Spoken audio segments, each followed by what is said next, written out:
This evening we're going to look at Psalm 87. I think it's a fun psalm.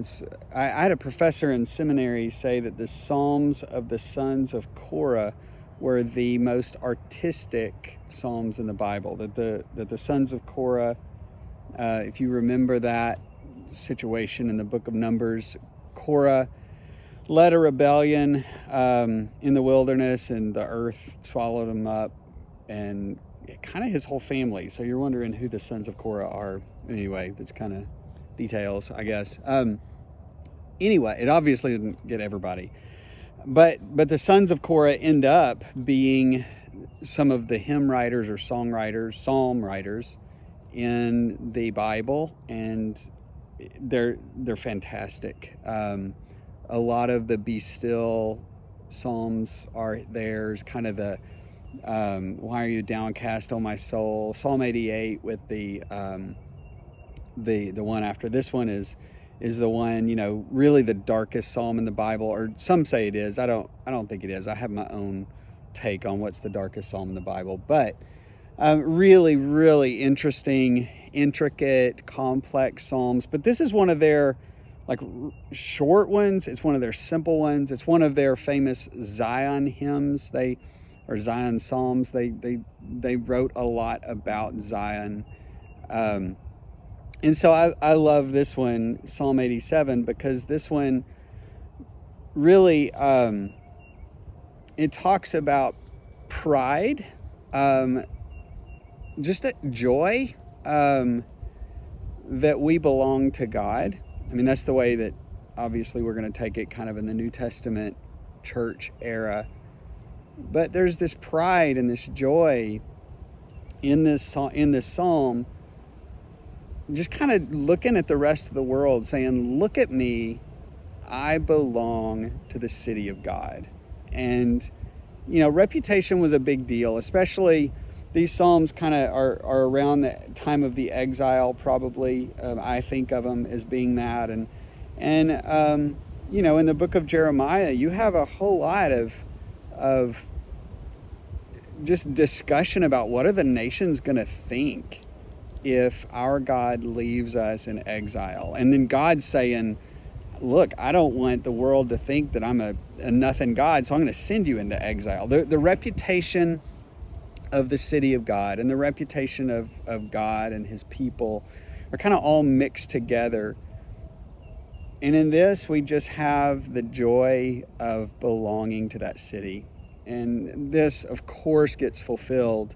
I think it gets fulfilled in the book of Luke when Jesus sends out the 72 people and disciples, whatever, and they come back and they're rejoicing. And they're rejoicing because there's a whole lot of good stuff they've done. I mean, they've cast out demons, they've healed the sick, and Jesus says to them, don't rejoice at that.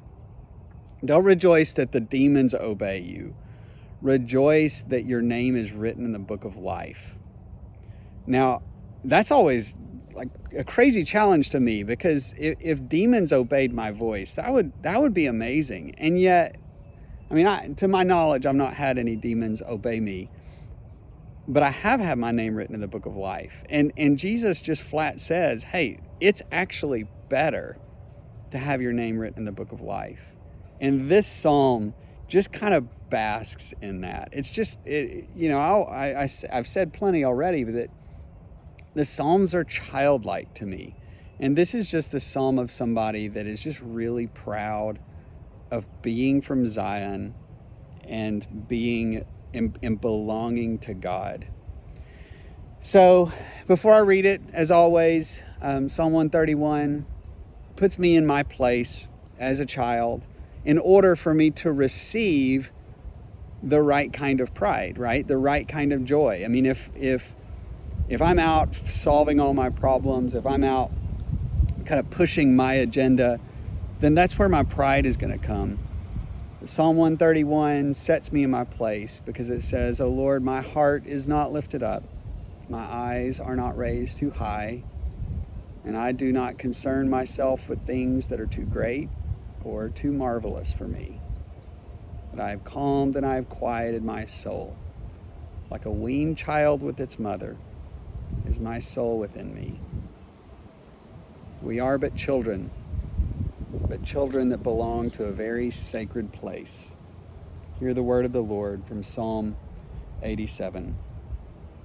On the holy mount stands the city he founded.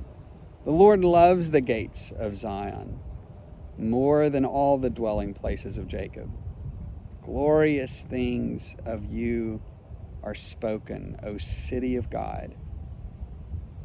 Among those who know me, I mention Rahab and Babylon. Behold, Philistia, Tyre with Cush. This one, me, this one was born there, they say.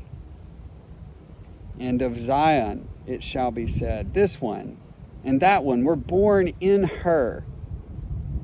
For the Most High himself will establish her. The Lord records as he registers the people. This one was born there. Singers and dancers alike say, all my springs are in you. We belong to the city of God.